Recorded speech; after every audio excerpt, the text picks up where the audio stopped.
So let's talk about narcissistic leaders. Narcissistic leaders are very frequently encountered in top positions. And why is that? I mean, it makes perfect sense if you think about it, because these people, they want to glow, they want to shine, and they need a stage to do that. But let's talk about narcissism. What is narcissism? Okay, so it comes from the Greek myth of Narcissus, who was cursed because he was being loved by many men and women.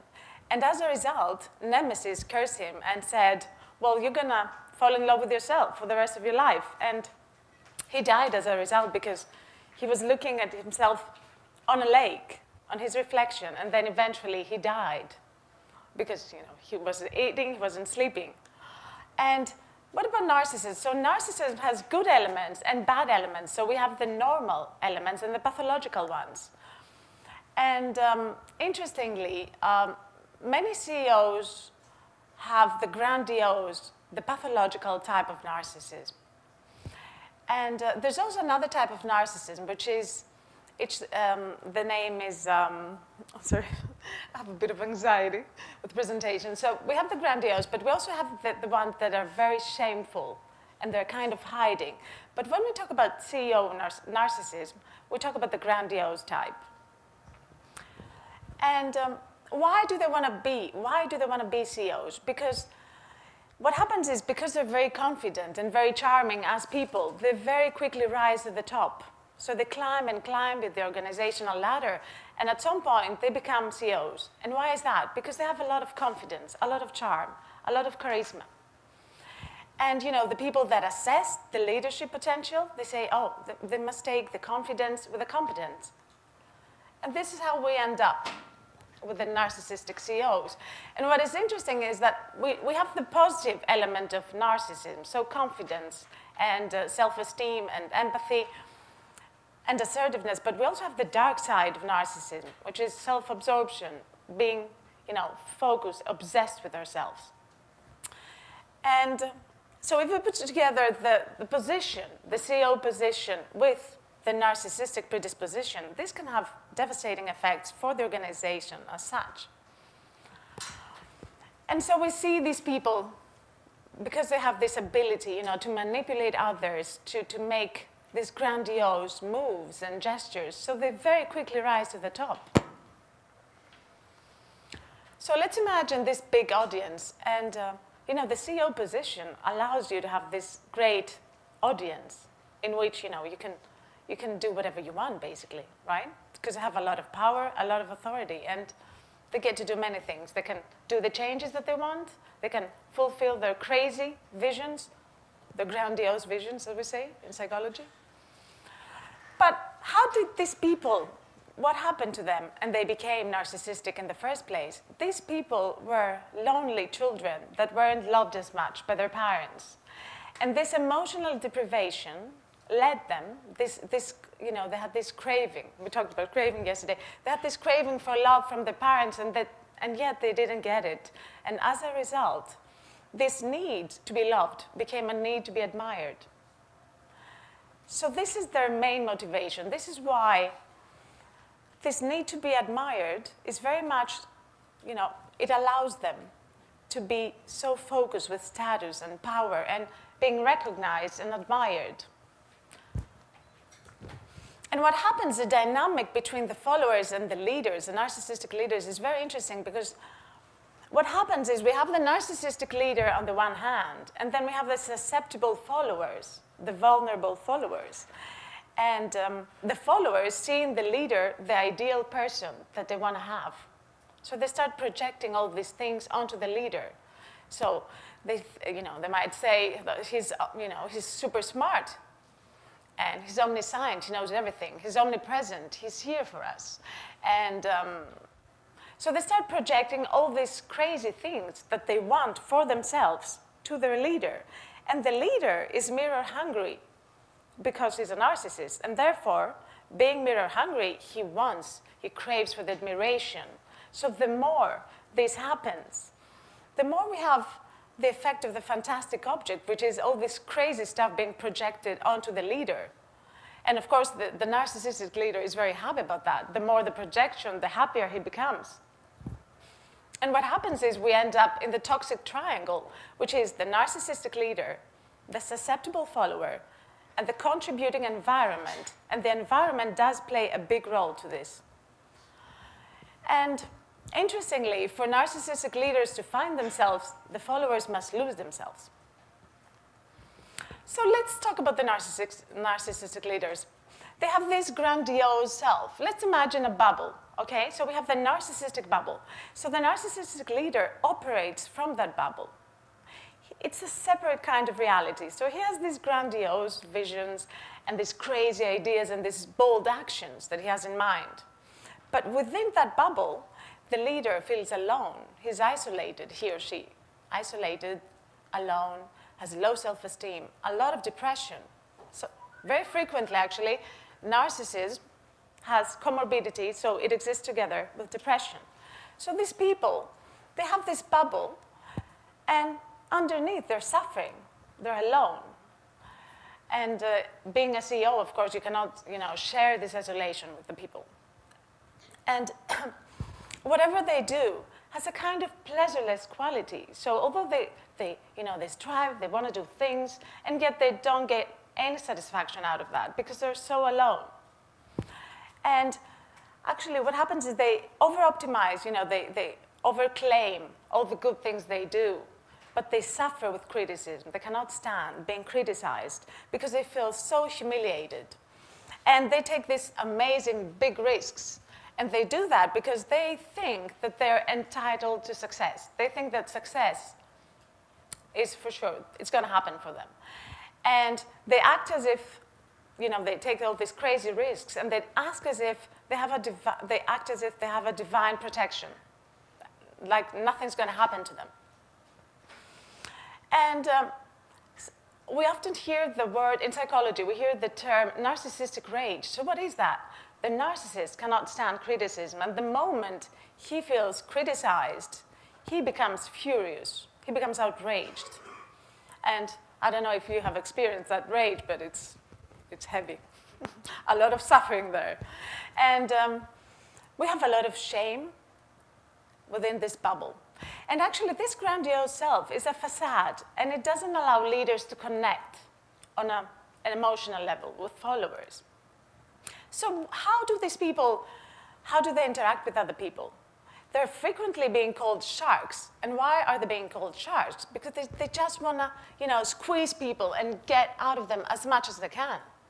They want to exploit them, and they don't have empathy for people. They couldn't care less about what you feel, about what you say, about what you care about. And it can be very traumatic, because I myself have experienced narcissistic leaders on a first hand. And they have a tendency to scapegoat people. So they have this idea that, people are either with them or against them, friends or enemies. And the moment somebody disagrees with their narcissistic leader, good luck to them. Because they're being scapegoated, they're being, fired. And then the next thing you know, so this is the scapegoating phenomenon that narcissistic leaders do a lot. And there's another phenomenon called splitting. Splitting is when you divide the people that you have as a CEO as good or bad guys. So we have the good guys that adore me, that admire me, and I have the bad guys, that don't agree with me, basically. So they cannot stand even constructive criticism, out of the question. And when we talk about projective identification, we mean that, the leader will project all the negative things that he feels about himself underneath to the other people. And what happens is, this doesn't work because, the narcissist keeps bragging, and this is me, and let's do this, and let's do that, and let's go for this change, and this grandiose vision. And the people are pretty scared of that. Because they're like, okay, what is happening here? And yet at the same time, they feel this attraction, and so they don't challenge the grandiose vision of the narcissist. So what are the destructive behaviors that leaders do? Okay, so first of all, they don't do any self-confrontation, any self-criticism. And what they do is they ignore the reality. They ignore the environment. and the constraints. They say, you know what, I don't want to hear about the constraints. Just let's do it. Let's go crazy. Let's do this, let's do that. And, you know, they don't even care about the opinions of others. You know, and the people who are very detailed, they're like, and very reality-based, they're like, but how can you do that? This is crazy. There's no way you're going to do it. You need to take into account, you know, the constraints, and the narcissistic leader becomes furious. And they don't like feedback, obviously, and they like being surrounded by people that tell them how smart they are, how intelligent, how charismatic. So how do we do in terms of time? 10 minutes. Okay, good. Good. So what happens is, these leaders, they have this tendency, because they're not loyal to people, they're just being loyal to themselves and their vision. And they don't care about people. You know, people are just mirrors for them. Mirrors that reflect how gorgeous they are, how smart, how intelligent, how amazing. And so we have this, the system, let's say, the organization, as a living organization, starts becoming divided. So we have these various subgroups happening. So we have the alliances with the leader, and then we have the coalitions. So coalition is when the leader turns people against other people. So we have the people that agree with the leader and the people that disagree. So we have all sorts of dynamics happening within the organization that can be very tough and very much damaging to the followers. And of course, narcissistic leaders are notorious for their abuse of power and authority. This is what they know how to do. And then, you know, after all these things are happening, we start to have the destructive leadership. So we have various phenomena that start taking place within the organization. So what is the destructive leadership? So let's say we have constructive leadership, leadership that has very good outcomes for the organization, and then we have the destructive that can be very damaging for the living organization. So what does this mean? So for example, we can have damaging effects for the organization. So the narcissistic leader, you know, may start buying companies like crazy and taking these very big risks. And then the company, you know, has a lot of problems then. And it's interesting that in the short term, narcissistic leaders are proven to be very effective because they have the visions, they take the risks. And yet what happens is, so the damage starts taking place in the medium and the long term. But in the short term, you know, we have good results. Things happening, companies being bought, you know, expansion, growth. But yet, later things get more complicated. And when we talk about negative organizational outcomes, we talk about psychological damage to the followers, okay? So they start, you know, internalizing this abuse that they have been subjected to. They start feeling bad. They're not motivated. They're not engaged. And then again, the internal and external stakeholders start to be affected because, you know, the narcissistic leader is going crazy and buying companies and growing and growing. Oh, okay. So 5 or 10? 5? 8 now. Oh, 8, okay. And interestingly, we also have the difference between organizational distractiveness and personal distractiveness. So sometimes, you know, things can get really tough in the organization, and yet the leader may acquire more fame, and it can be beneficial to the leader. But what's the most important thing here is that the narcissistic leader does not develop the people, does not empower them. Actually, he does exactly the opposite. He puts the people in what we call, in psychology, the learned helplessness mode. So the learned helplessness mode is, you know, when you're being subjected for a long time to abuse, psychological abuse, you know, why didn't you achieve that? And I told you to do that. How come you're not doing it? So the people start internalizing this blame and this failure, and they start feeling not good enough. They start feeling inadequate. And this is a very big problem for organizations. So they surround themselves to this dynamic. And what about charisma and narcissism? So what is the relationship? Well, usually narcissistic leaders are very charismatic, and very gifted people. And what happens is these very gifted people have a tendency unconsciously to exploit people even more. So the more charismatic and narcissistic the leader, the more the trouble, because these leaders are excellent at picking up the unconscious dynamic of people and really giving them a hard time. And there's also this thing that we call the transference. I don't know if you've heard about it, but there's a lot of evidence that people react to the leaders as if they're their parents. So in a way, if I react to my leader as if, he is my father, for example, I'm going to be very much hurt if my father tells me, well, you didn't do that as you promised, and you're not good enough. Right? I'm going to take it far more personally. So these people are very abusive, and they also exploit the emotions, and they abuse the transference. So they pick up the emotion. They're very good at picking up the emotion and then exploiting the person on that emotion, on that deficiency. So if I'm feeling, let's say, vulnerable, so that the charismatic, narcissistic leader will make me feel even more vulnerable. And this is yes. And we also have a collusion with the followers. So what happens is, the vulnerable follower, somehow colludes with the narcissistic leader. And this is a very dangerous combination. And we also identify somehow with the leader, with the beliefs of the leader. So if the leader thinks that we're not good enough, well, we're going to think that about ourselves too, or that we're inadequate. And this often leads followers to anxiety and depression.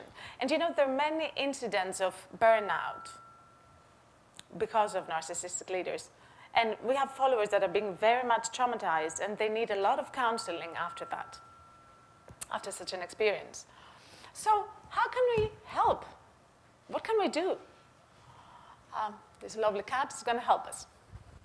Okay, so there are a couple of secrets with narcissistic leaders. First of all, we need very good feedback instruments. So the 360 feedback instruments that we typically use within organizations. Well, now the main thing in psychology is the 720 feedback. And when we talk about 720 feedback, we talk about feedback that we gather from subordinates, peers, and family and friends. So that's a tough one. Because imagine if you're being a narcissistic leader, and your daughter tells you, Daddy, you're a prick, basically, and, you have to fix stuff. And these instruments give a very good sense of our blind spots and what we need to improve as leaders. And of course, executive coaching helps a lot. So through executive coaching, the leader starts to understand what he or she is doing wrong and how they can get it right. And it's important, there are also many nice executive programs in the Center of Creative Leadership and INSEAD and everywhere, very nice executive programs that make leaders more reflective. So this is what they need. They need more awareness and more reflection as leaders. And it's important for CEOs to understand the kind of dynamics that are taking place within organizations. So they need some sort of, not exactly clinical training, but they need to be acquainted with all these dynamics happening. And the fact that, the followers might actually be seeing them as parents, or, all this thing happening. And the big challenge, the very big challenge, is how to challenge this narcissistic bubble. But we need to be very delicate with that, because when you challenge the narcissistic bubble, you have to do it so gently and so slowly, because otherwise, the narcissistic leader is going to explode at you and at everybody else who subjected him to the torture and the suffering. So we have to challenge, but really softly and gently, the narcissistic bubble. Because if you do it fast enough and you burst the bubble, then there's nothing inside, because the narcissistic leader is empty, feels defective, feels shameful and humiliated.